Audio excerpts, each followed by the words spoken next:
Hey, listeners, welcome back to the Psychedelic Podcast. Today we have Bryan Hubbard, a prominent advocate for psychedelic-assisted therapies, particularly Ibogaine in the treatment of opioid addiction and mental health disorders. With a background in law and public policy, Bryan has held several key positions in Kentucky's state government, including chairman and executive director of the Kentucky Opioid Abatement Advisory Commission.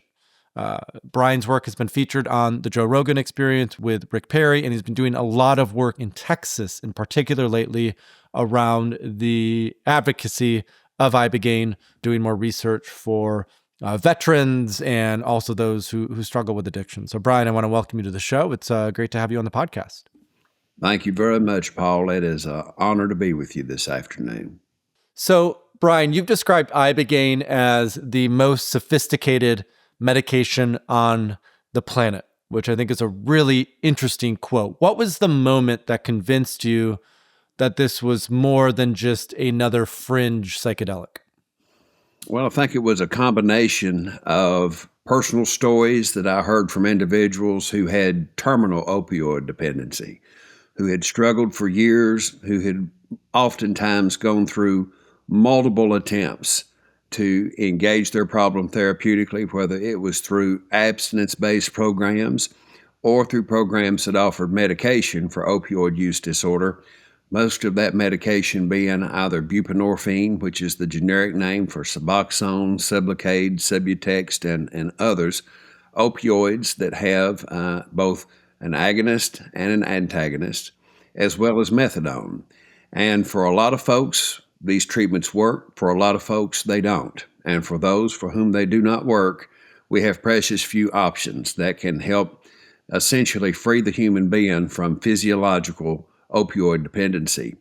And as I learned from folks who had done it all, sometimes had done it all on multiple occasions, and recognized that their last stop was going to be the cemetery before they arrived there, they indulged the crazy notion that there might be a plant from West Africa that could help disrupt the patterns of addiction that had been hardwired into their lives ever since they began use. Once the Stanford study was released, and there was a discussion about the profound healing effect on the brain that a single Ibogaine treatment had on 30 U.S. Special Forces veterans who essentially made full recoveries from traumatic brain injury and the post-traumatic stress that accompanied their war fighting, as well as all the symptomatology that come from essentially having at least moderate to moderately severe brain damage, there became little doubt in my mind that if we could execute FDA drug development trials at scale with Ibogaine, not only would we provide an additional therapeutic option for individuals for whom our current options do not work, but that we would likely pioneer the discovery of a number of advanced neurological applications that Ibogaine may have to conditions that impact the brain, for which we have no good current treatments. Like what? What would be some examples of that? Well, I want to be real careful because all of this information that I share with you is very case specific. Right. I would describe it as anecdotal, but it certainly suggests that there are potentialities at hand that need to be explored expeditiously. Ibogaine not only has shown an ability to produce significant neurorestorative effects on the brains of individuals affected by traumatic brain injury, but there are people who are using Ibogaine to mitigate symptoms of Parkinson's disease, Lyme disease, and multiple sclerosis in a nature that is not, really has no comparison within our current treatment options. There was a gentleman who I had really the pleasure of speaking with for about an hour and a half.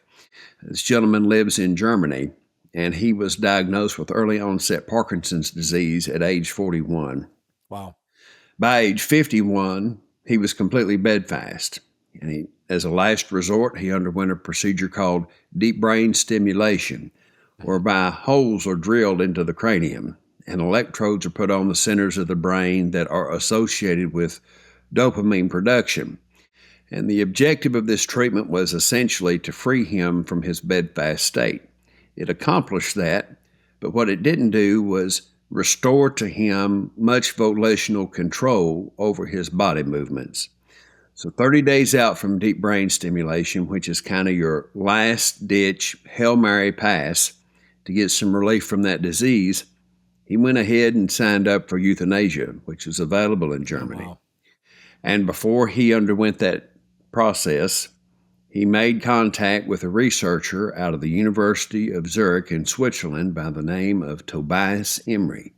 And Tobias Emery had discovered that through an upwardly titrated dose of Ibogaine administered daily over the course of about 4 weeks, that certain Parkinson's patients had experienced a dramatic improvement in their symptomatology. So this gentleman underwent that 4-week upwardly titrated daily dosing with Ibogaine, and it essentially restored to him normal motor function in a way that was dramatically demonstrated by his ability to leave the 24/7 nursing home in which he had been a resident for some time. And he moved into an apartment with his mother, where he essentially was able to maintain self-sufficiency and to re-engage physical activity to a degree that allowed him to ride a bicycle for 3 miles on a daily basis. Now, in this gentleman's case, he's one of about 40 that I think Dr. Emery has studied in terms of Ibogaine's efficacy on Parkinson's. And what's been told to me is that there's a form of Parkinson's that's rooted in our genetics. There's another form of Parkinson's that seems to arise as a result of environmental exposure to toxins that can have an impact on those genetically predisposed to develop the disease. So dealing with a case study of about 50 people, what has been told to me is that Ibogaine's efficacy seems to be confined to those Parkinson's cases that are rooted in individual genetics, that it doesn't have much efficacy when it comes to Parkinson's disease acquired through environmental exposure to toxins. And while individual results vary, and some individuals, like the gentleman I've just discussed with you, achieve dramatic improvement of their condition and a restoration of their ability to live self-sufficiently, not everybody's results are quite that dramatic. Right. In addition, it has about a 50% efficacy rate.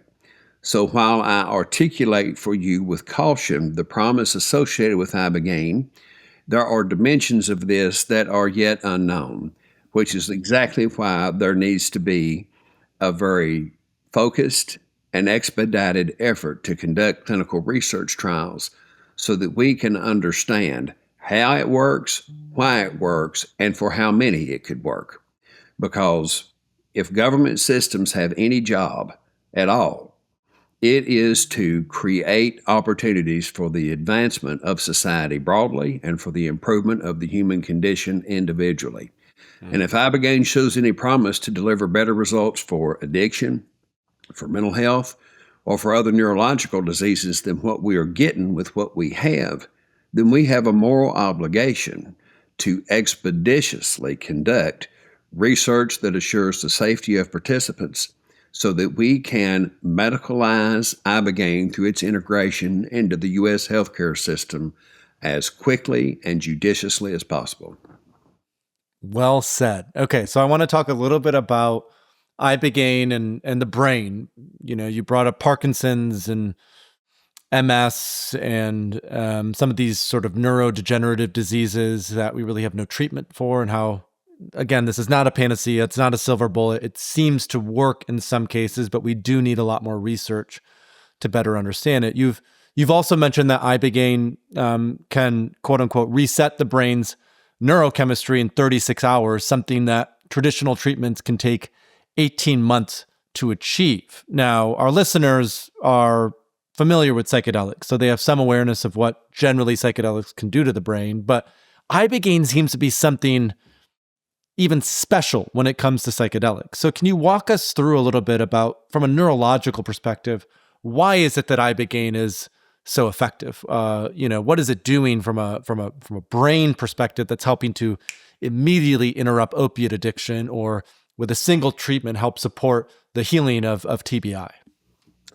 So there are a couple of prominent researchers who have been able to eliminate Ibogaine's potentialities as it pertains to its restorative effect on the brain. Dr. Nolan Williams out of Stanford University was the lead researcher on veterans who went down for treatment of traumatic brain injury. There's another researcher based out of Columbia University by the name of Dr. Dolly Samish, and that's Sames. Both of these gentlemen have published around this subject, and their work, while different, is complementary in this sense. They each have been able to illuminate the reality that Ibogaine produces a dramatic neurorestorative impact on the organ of the brain itself.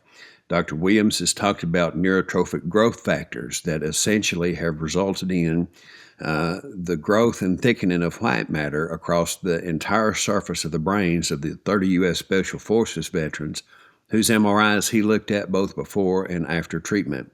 This is unheard of. There is nothing known to medicine that regenerates the white matter that covers the surface of our brains. And it's critical to our functioning because it is the highway across which all of our thoughts and impulses travel.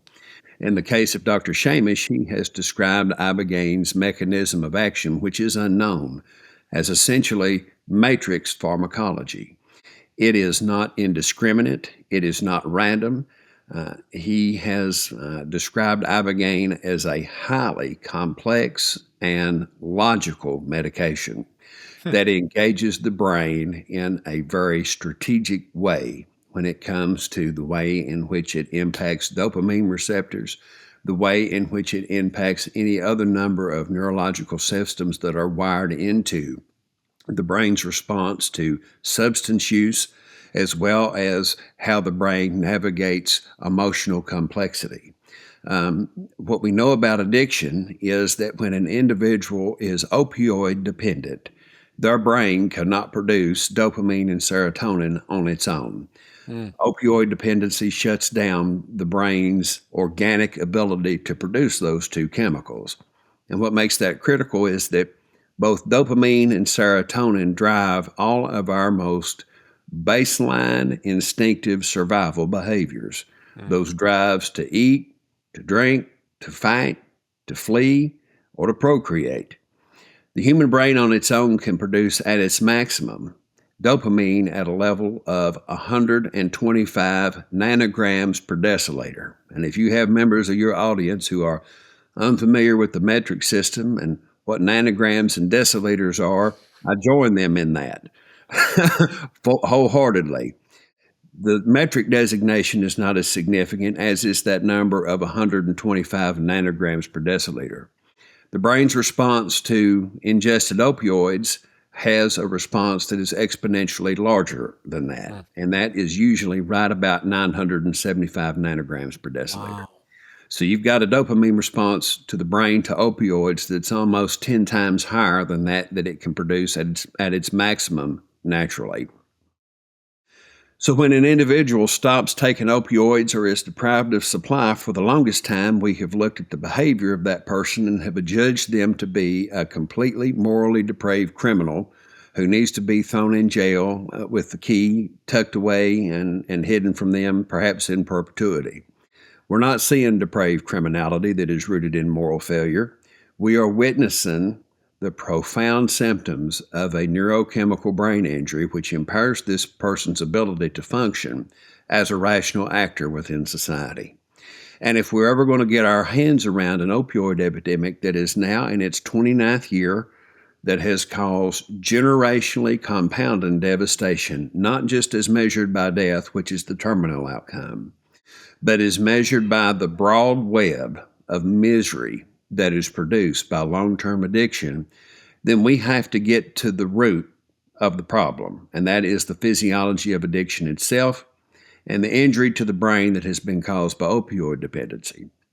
What's been recognized about Ibogaine for a long time is that it has a dramatic interruption property on addiction. And for a long time, people said, well, why is this? Why is it happening? A guy by the name of Howard Lotsof back in the early 60s was given some Ibogaine by some folks in Gabon, West African country from which Ibogaine originates. Its cultural protectors and possessors are the Bwiti people who live in that country. And Mr. Lotsof had a heroin addiction for a number of years. And when he took Ibogaine and was on the other side of that experience, not only did he not have any desire for heroin, but he had no withdrawal symptoms whatsoever once that desire for use translated in abstinence from use. This has touched off what is now 60 years of observational field studies and data generated from those that establish that for many people, a single Ibogaine treatment will completely and fully resolve their physiologic opioid dependency and essentially thwart the onset of withdrawal by restoring the brain's neurochemistry to its pre-opioid stasis, meaning that a person who gets a single Ibogaine treatment, usually within 36 to 48 hours, will have their brain's dopamine and serotonin production restored to that which existed before they ever took the first opioid pill. Wow. This is a process that takes the body 18 months to begin to achieve through complete abstinence and without any other sort of assistance. So as we look at the treatment system we have, and these treatment systems have been designed with the very best of intentions and the humanitarian desire to basically thwart the onset of withdrawal symptoms that most people cannot seem to successfully navigate while they're trying to whip their opioid addiction. Methadone is an opioid. It is of lower potency and of lower pharmacological consequence than somebody who's been taking 3 or 4 Oxycontins a day. When you give them methadone, you're giving them an opioid replacement treatment that essentially prevents the onset of withdrawal while maintaining a dosage level that would hopefully allow this individual to return to functionality without impairment. Tens, perhaps hundreds of thousands of people over the years have been helped by methadone, and that's wonderful. It needs to always remain an option. The same goes for Suboxone. Suboxone has paired with it naltrexone, which blocks the effect of any opioids a person takes while they're taking Suboxone. Like methadone, it is also an opioid. So you're using an opioid to stave off the onset of withdrawal symptoms from an individual who has engaged in concentrated opioid use over a period of time. And while Suboxone will allow a person to return to functionality, it sometimes does not satiate the desire of the long-term user, which is why you have a lot of poor retention in Suboxone treatment programs. There was a study issued back in December of 22 which captured the reality that 80% of Suboxone patients drop out of that treatment within 6 months of its initiation. So at the end of 6 months, you've only got about 20% of the folks who began treatment still receiving it. And for that 20%, it's wonderful and it's saving their lives and it's allowing them to live with some normalcy. But there's a tremendous unmet need there among individuals who either don't find satiation through opioid maintenance medication or don't find functionality to be what it needs to be through opioid maintenance medication. And these folks need an additional option. And from my perspective, the option that makes logical sense is the option that actually heals the root of the misery associated with opioid dependency, and that's that neurochemical brain injury we talked about at the beginning. You want to be able to restore and to heal that person's brain so that it will function as it did before they ever had the first opioid pill to deal with whatever it was that started them down the pathway of dependency. Ibogaine shows promise to be able to address the needs of those individuals in ways that our current options do not. I would never suggest that it needs to become the new evidence-based best practice, as I've heard the current treatments called, or that it is a one-size-fits-all, everybody needs to go through it process. It's simply an additional option that individuals should have the choice to avail themselves of if they find that the options that we currently have are not satisfactory. And I'm really glad that you're emphasizing the brain health aspect of Ibogaine in particular. I was reviewing Nolan Williams' research a couple weeks ago, and it was pretty astounding that out of, I think there was 30 special ops who went through that research, and there was an 80% plus reduction after that single treatment in depression, anxiety, and PTSD. And we know that a lot of that, as you've even mentioned with opioid addiction, is specific to brain health, restoring the brain in a way that is functional. Again, like you said, pre-opioid or pre-traumatic brain injury. I think what I'd love to hear you talk a little bit about, though, is the sort of, as best you can, is the sort of what I would call psychospiritual aspects as well. You're a lawyer. You're very well read. Those who are not watching the video, Bryan's in his studio, and I see Stephen King, and I see the Sons of Neptune, and I see a lot of fantastic books. Those are my words, by the way. I use them for the decor of intellectualism. But you live in Kentucky, and I grew up in Michigan. I grew up in a religious family, a Christian family. God was really central and important to the functioning of our family and our community. I think a spiritual practice and existence is also really essential to a healthy and vibrant life. And so I'd just be curious to hear you talk a little bit about, maybe going off track a bit, what do you think is also, happening maybe from a psychospiritual perspective? What is beyond just the direct and immediate impact on brain health that maybe Ibogaine is also opening for some of these individuals who are going through a treatment like this? Many folks, not all, but many folks who receive Ibogaine treatment come away with a couple of affirmed realities. Number one pertains to their own individual psyche. A lot of folks who have found themselves in patterns of generational trauma and addiction have no sense of ownership or control over themselves, over their future, or their future destiny. They live life being tossed to and fro on the waves of life. And for the individual who is in addiction, they are driven by the compulsion of that addiction. There is not a perception of autonomy over self and self's future.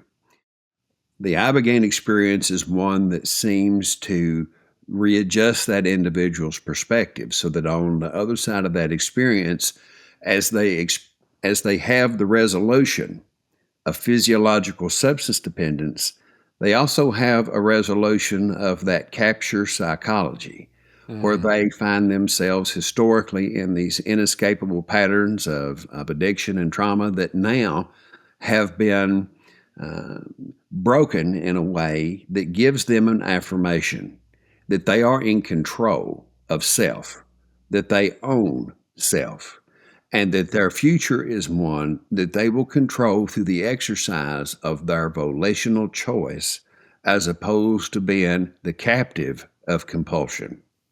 And for that sort of psychological restoration to occur within the context of a single treatment through the intelligent engagement of this plant is one of its fabulous properties.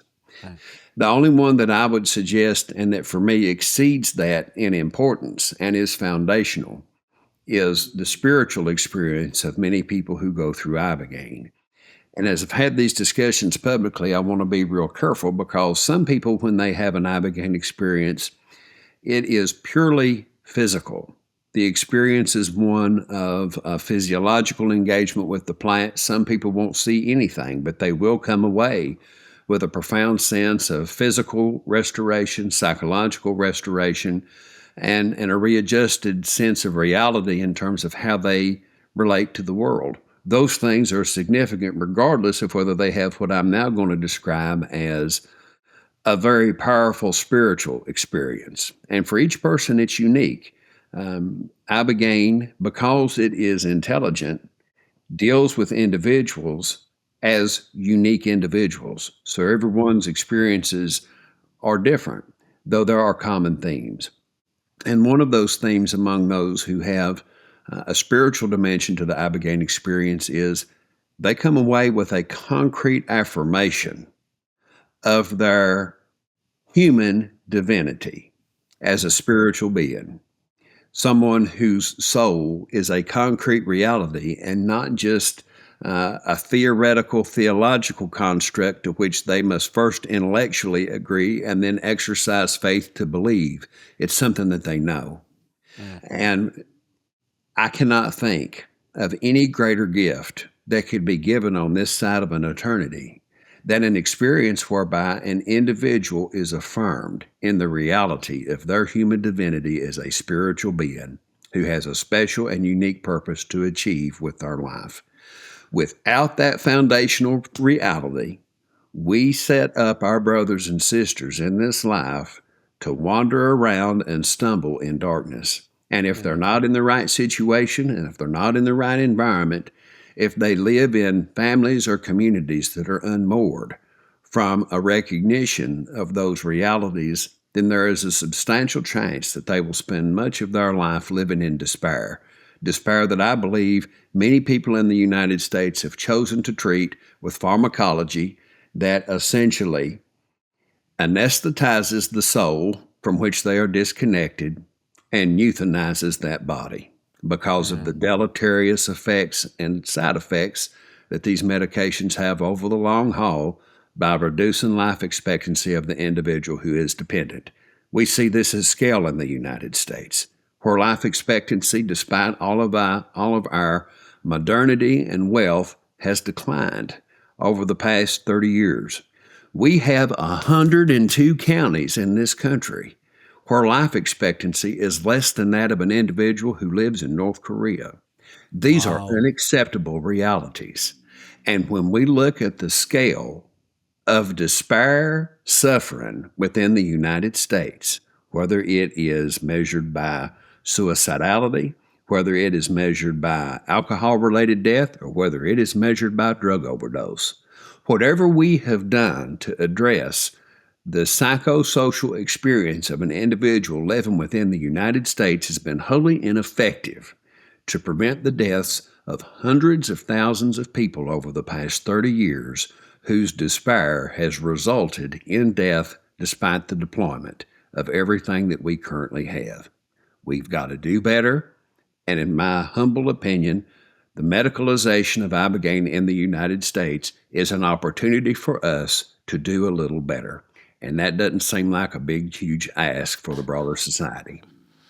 I would agree with that totally. And I mean the statistic that 102 counties have a lower life expectancy than North Korea, that is astounding. Yes. Astounding.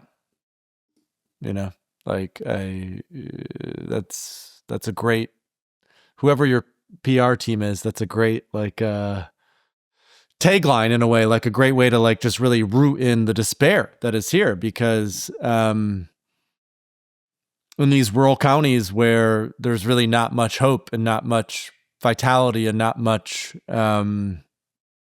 inspiration, it is like walking in the dark. And I think in a lot of these rural counties there is religion, there is church, but it feels like so many, especially in the last generation, have left the church because it's not helping in the same way that it used to. And it feels like that's one of our greatest tasks as a people is reintegrating spirituality. I mean, Nietzsche warned of this at the end of the 19th century, that God is dead and we've killed him because of our focus on reductionism and materialism. And I think one of the greatest opportunities that psychedelics provide is a reclaiming of that, as you said, human divinity and the soul as the essence of who we are. There is no question about it. And without a recognition of that central reality, we set ourselves up for misery. There's a great author of the Christian tradition called C.S. Lewis. Oh, yeah. And he was friends with a guy some of your listeners may be familiar with by the name of Rudyard Kipling. Oh. And I don't have Kipling's quote laid out in specificity. I'd have to look it up on my phone, but essentially, Rudyard Kipling himself was an atheist. And before I get to his quote, as a believer, I happen to think that free will is the most sacred gift given to us by our Creator. There can be no love without free will. If our Creator was one who wished to have 6 billion captive pets, then the Creator would be unambiguous in self-revelation, and that self-revelation would have a capture of attention on the creation that would almost be a compelled sense of affection and relationship. I think that our physical bodies and the way in which we communicate spiritually with our Maker is one that is by design, because the Creator wants relationship. The Creator wants to be able to have an exchange of love through the exercise of free will. And I say all that to say, within the concept of free will is the right to not believe. And that is a sacred right. Our Creator has given us the sacred right to make the decision to get to engage or to not engage, to believe or to not believe. So for those non-believers out there, I'm going to wash your feet as quickly as I will someone who believes as much as I do, because your exercise of free will as a child of God is sacred, regardless of whether you acknowledge God. Full stop. But Rudyard Kipling, in his dialogues with C.S. Lewis, essentially described his viewpoint as one in which he saw life as an inexorable march toward oblivion that is rooted in the unyielding despair of nothingness. Now, that is my summation of what he said. He said it with more detail, with more art, and with more searing beauty. But essentially, Kipling's assertion was, in the absence of God, what we have is the void. And the void is the unyielding despair of nothingness. I think when we look at American society, we look at our advancement, we look at our wealth, we look at our misery. Our misery is tallied in an unbelievable death count just within the context of the opioid epidemic, which feasts on people's misery and despair. There is no question in my mind that our society's broad disconnection from the reality of human divinity is absolutely at the core of most of the maladies that impact us as a society broadly. And until such time as we can provide opportunities for individuals who have never felt the reality of their souls to engage that reality, we are doomed to see nothing other than an acceleration of these trends over time. And you are correct. There are a lot of churches and faith communities filled with members who are true believers, who look outside the windows of those buildings, whether they be churches, mosques, or synagogues, and they wring their hands over what they see as the inevitable decline and fall of human civilization because of the lack of spirituality.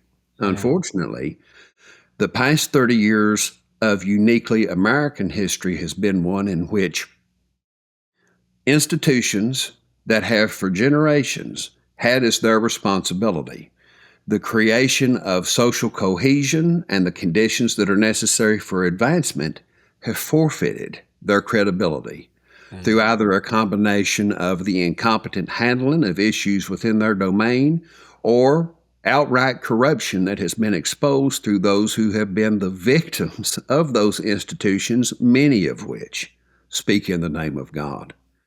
We have to look at the society that we have.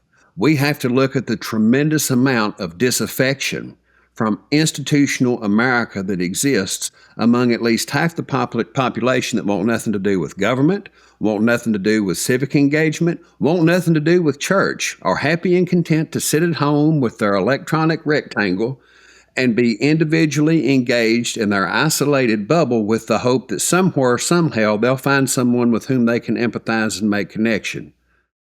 That's where we're at. And until we have a paradigm shift that will infuse the reality of the soul into the individual who is living within the darkness of that despair, we're not going to see anything other than the ongoing social carnage at scale that we have witnessed for 30 years in the United States. If we are able to medicalize Ibogaine with all of its concretely established advanced neurotherapeutic applications to medical conditions for which we must have improved treatment options, then we open up an entire world of possibility as to how we bring comprehensive healing to the mind, body, and soul of every person who would choose to pursue this therapeutic avenue to restore their lives. Well said. I'm mindful of the time. I only have you for about 15 more minutes, and I want to make sure that we spend a little bit of time talking about the political advocacy and work that you are doing. So I first heard about your work because of this this initiative in Kentucky where you were ousted from your role in Kentucky after proposing a $42 million Ibogaine research initiative. I'd love if we could just start maybe just briefly by outlining what happened there. You know, I know there was a lot of progress, momentum, activity, quite a bit of media that was surrounding it. Why was it that initiative did not end up going through in Kentucky? Well, thank you for bringing that up at home.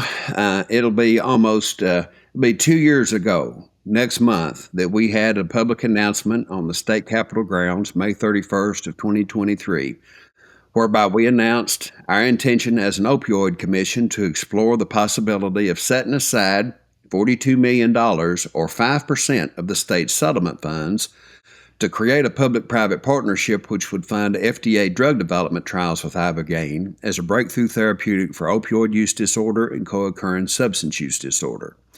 I had a 9-member commission. We had 3 very high-profile public hearings because we had made a commitment at the beginning of our work that we would be accessible, transparent, and accountable to the people of Kentucky for everything that we did. And that meant that we were going to operate in the broad light of sunshine so everyone could see exactly what we were doing, why we were doing it, and how we aimed to execute progress. So we conducted 3 public hearings. One was in July, covered the science of Ibogaine. The other was in September of 23, which covered the experiences of 24 individuals who had received, provided, or who had sent loved ones for Ibogaine treatment for terminal substance dependency. The final hearing was in October of 23 and focused on the question of whether the FDA would approve clinical trials with Ibogaine because of its known cardiac risk factors. We generated a tremendous amount of grassroots public support for the campaign. My commission was prepared to vote in favor of creating this partnership with the allocation of money. Throughout the entire exploratory process, there were only 2 vocal opponents within the state of Kentucky which consistently opposed the endeavor. One was current Kentucky Governor Andy Beshear. He is the son of his father, who was the first Governor Beshear we had in this state. Both of these guys worked as law partners at a law firm who represented Purdue Pharma against the people of Kentucky in their litigation against the state.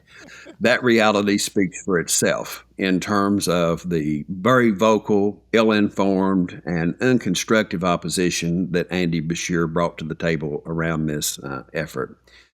The other was the University of Kentucky. Ironically, its Center for Drug and Alcohol Research was 100% completely opposed to this.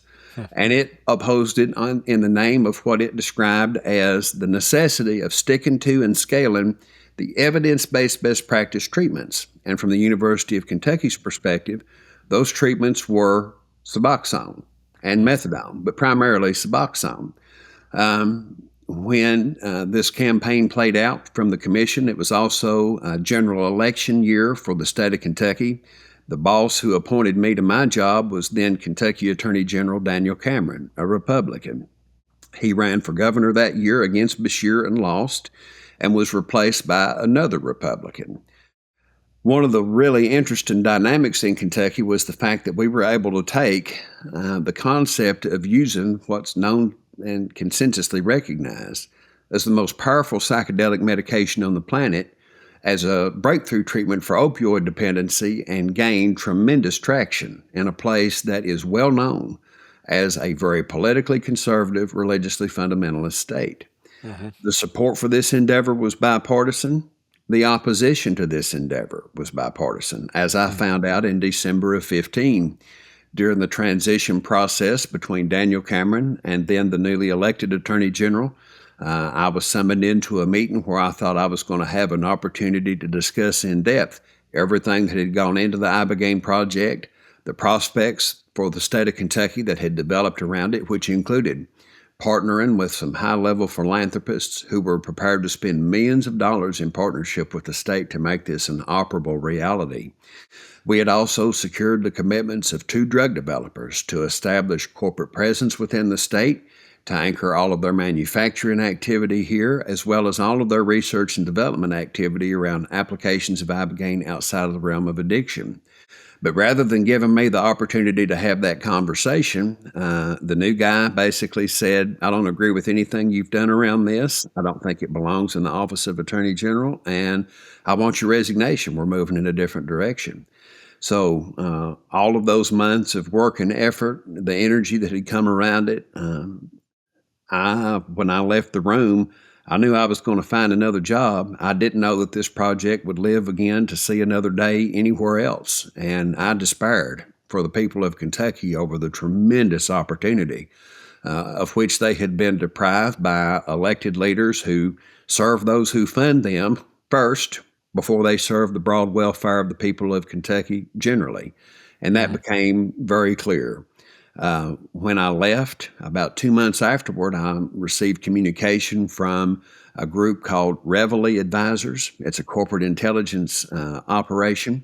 These guys have followed the Ibogaine project. One of them had been in special forces, and they said, hey, this is who we are. What can we do to help you? We see what happened in Kentucky. It's terrible, and we want to be your ally. And I said, well, I'll tell you what you can do.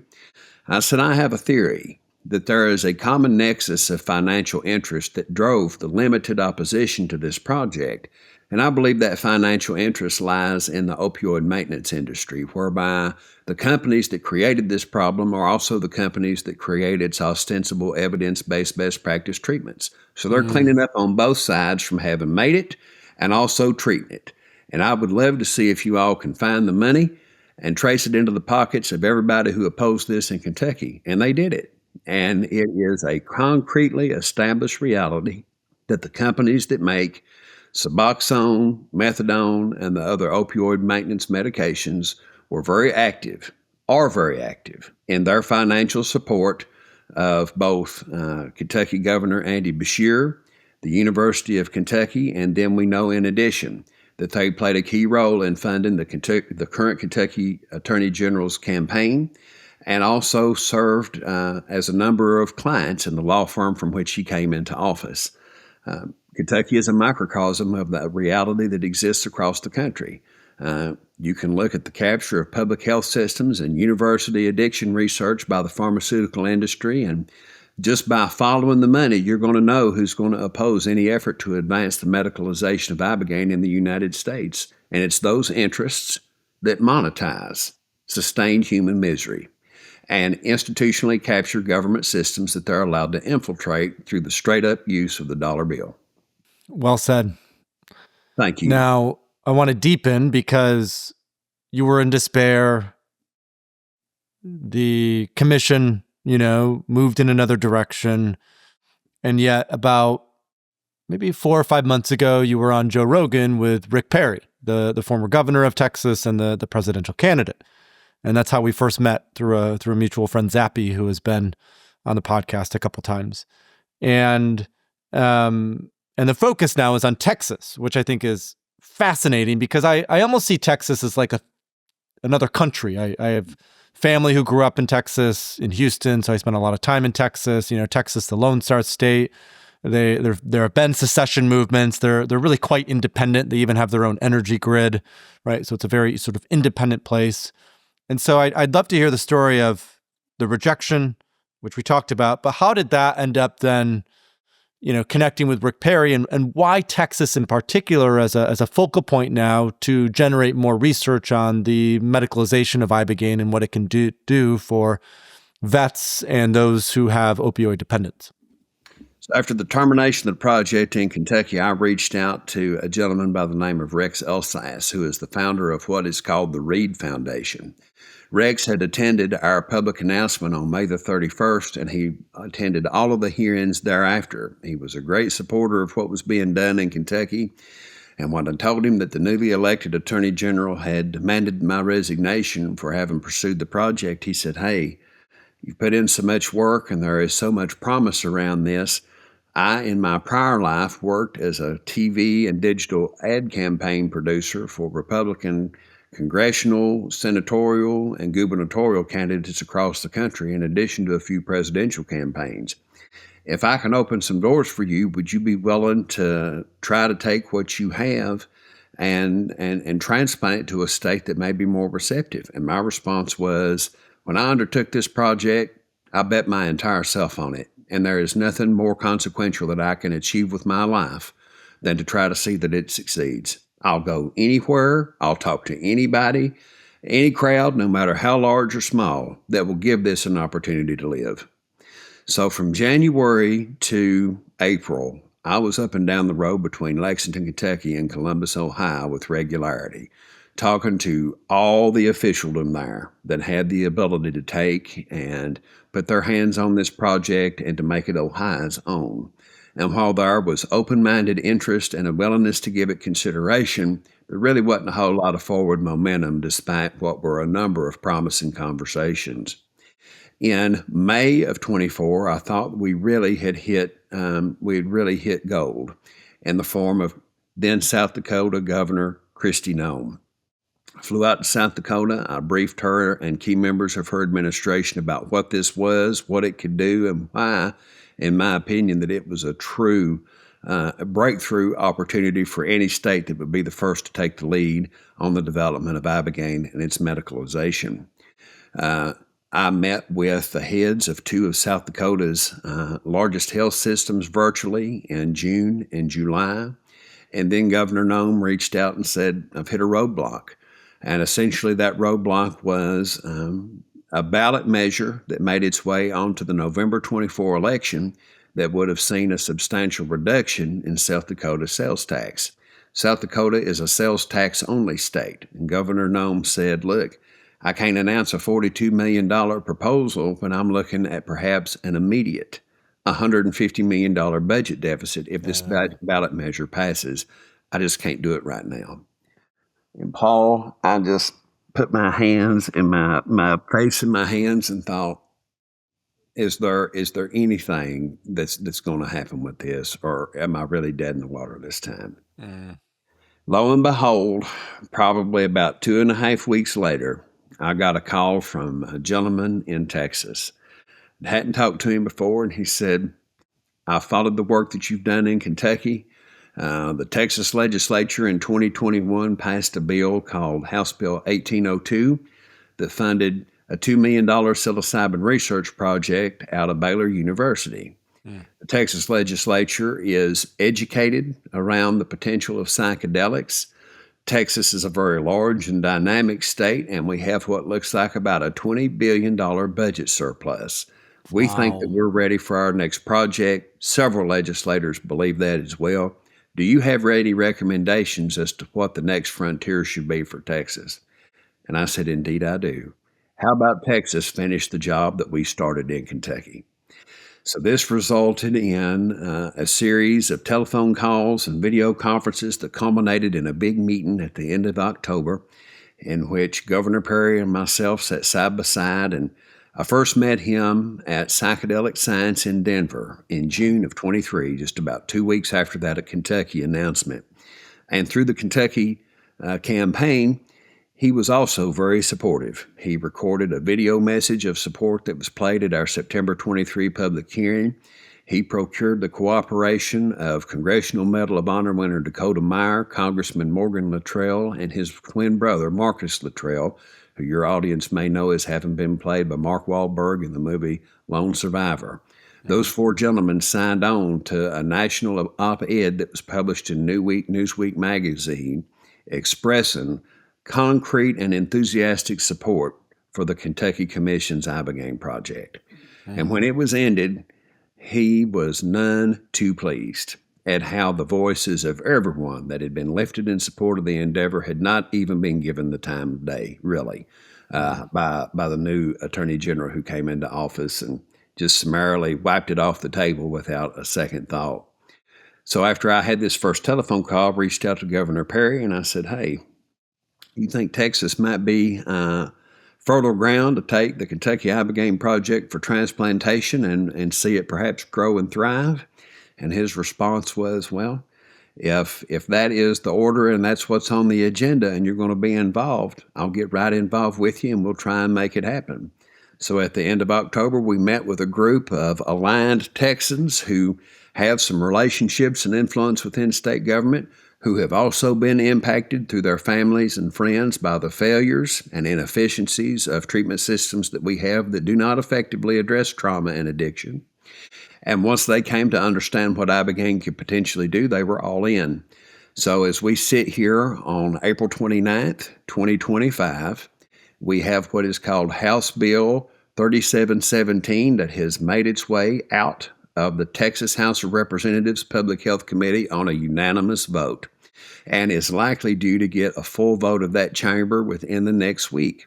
On the Senate side, we have Senate Bill 2308, which lacks the funded mechanism that the House version has, but nonetheless creates the necessary legal framework for the execution of FDA drug development trials with Ibogaine in Texas. We are going to have a bill pass out of that state in one way or another that makes this an operable reality.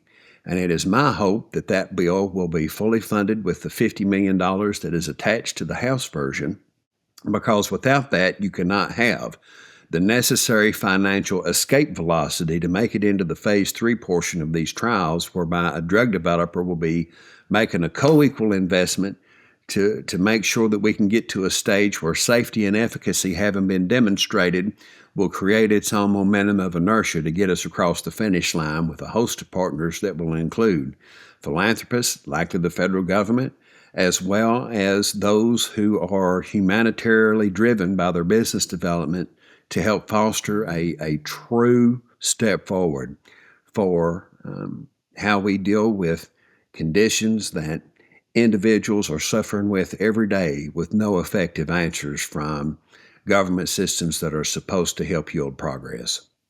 And so my final question then is if this is successful and these bills pass, right? You mentioned the $50 million that's attached to the House bill. What did the next 5 years look like as it relates to Ibogaine research and the rollout potentially of Ibogaine from a medical lens? Well, I will express this answer as a hope, because I think every bit of what I'm going to articulate you is possible if we shepherd the opportunity correctly. And I think there are some people who are within the federal government right now who are doing their best to operate as reformists from the inside. Having occupied that position within an admittedly much smaller state-based system, there's only so much that an individual can do on the inside to achieve necessary reforms to address acute conditions on the outside. Sometimes you have to have an opportunity brought to you from outside the wall of the bureaucracy that gives you the necessary leverage from within to reform systems so that they are responsive and function in response to the urgency of the circumstances that they are designed to address. So my hope would be that a successful Texas Ibogaine initiative will result in a fully funded public-private partnership that can be leveraged by folks within the federal government who wish to see reform, within the FDA, who wish to see some reform through rescheduling on the Controlled Substances Act that will open up highways of both time and cost efficiency that could allow Ibogaine to be rapidly developed and integrated into the U.S. healthcare system on a time frame that is substantially less than the usual decade that it takes for full-blown drug development through the FDA's process as it exists now. I think 5 years is a nice magic number to see things get to the very end, and by that I mean a fully developed and approved Ibogaine medication that can be accessible to anyone who needs it within the U.S. healthcare system. And that last point is of co-equal importance. Strategic opportunities should be looked at for their multi-dimensional impacts. And while we're talking about making Ibogaine available as a breakthrough therapeutic, the way in which that is done presents an opportunity to perhaps pioneer some badly needed reforms within the U.S. healthcare system, whereby we can assure universal access to a life or death medication that everyone should be able to have who wishes to pursue it as a treatment. And would that include ideally the coverage of health insurance to ensure that this treatment is accessible and available? Absolutely. Yeah. There has got to be third-party payor coverage through public and private insurance systems. There's got to be pharmacy benefit systems created for those folks who fall between the cracks of the third-party payors to assure that coverage, treatment access is available for anyone who needs it, period. And, that's a high aspiration given the very confiscatory nature of U.S. healthcare access from a financial perspective. But just because it is a tough thing to try to attain doesn't mean we shouldn't give it our all. There's no point in doing this if we can't make it available to everyone who needs it. I think there's quite enough of aristocratic stratification in American society as is. We don't need to have it around a therapeutic that is a humanitarian asset and needs to be available to all. Well said. Bryan Hubbard, it's been an honor to have you on the podcast. The way that you've articulated both the medical benefit, the spiritual benefit, the political rollout, and the hope for Ibogaine for both individual and collective healing has been inspiring. And just massive kudos to you for not giving up and in those moments of despair, continuing to show up and see this through. I think you're on the right side of history in what it is that you were doing, and the medicine of Ibogaine is, I would say, lucky to have you in its corner to really be a massive advocate for its work and those who struggle with opioid addiction and TBI, and even potentially, as we talked about, neurodegenerative diseases, to have this as an option. The profound impact of that is inestimable. So deep gratitude and appreciation. And if folks do want to learn more, about your work, and if there are ways to support, I know you're not yourself that active on social media. You do have a team that has started to post on a few platforms. Any places that folks might be able to look or check out after this conversation today? Well, first of all, thank you for your kind words for me. I feel tremendously blessed to have been found by Ibogaine and to have had the opportunity through the jobs that I have held to be a voice for its advancement. It's a joy and a privilege every day, no matter how challenging some of those days can be. So I very much appreciate your affirmation of me. The honor is mine, and it's the honor of a lifetime to have been able to serve this mission. In terms of how people find out more, I have a personal website that is occasionally updated. It's just real simple. It's wbryan with a Y, Hubbard.com. I think I'm on Twitter as also Bryan Hubbard, as well as Instagram. For folks who listen to this, I would just ask them to spread the word about Texas and beyond, because if Texas does this, I have reasonable hope to think that there will be 6 to 10 states when their legislatures reconvene in January of 26 that will have legislation introduced to matriculate through their chambers that will see funding applied to expand the scale, scope, and speed of these trials in a way that can truly be the Manhattan Project of our generation around Ibogaine. So the more that there is illumination of what it is and what it can do, as well as a celebration of a state like Texas that is willing to be a bold pioneer in its advancement of this mission as the first in the country to establish a beachhead for clinical application, then I just encourage all hands to get a hold of it, spread it, celebrate it, get the word out, because it is only through the illumination of truth that you can motivate a mass movement. And that's what this is going to require, because there are decades of ossified institutional corruption within government systems that have got to be scrubbed down through this process. And I would appreciate every high hope and earnest prayer of the folks who listen to this that we all get to see the day of success. Well said. Thank you, Bryan, again for joining us on the podcast. My pleasure, Paul. Thank you. Thanks so much for watching. For a deeper dive into the power of microdosing with complementary practice and extra guidance, check out our best-selling microdosing course. It's a science-based protocol with dozens of best practices so you can customize your protocol to your unique needs and goals. Check out the link in the description below.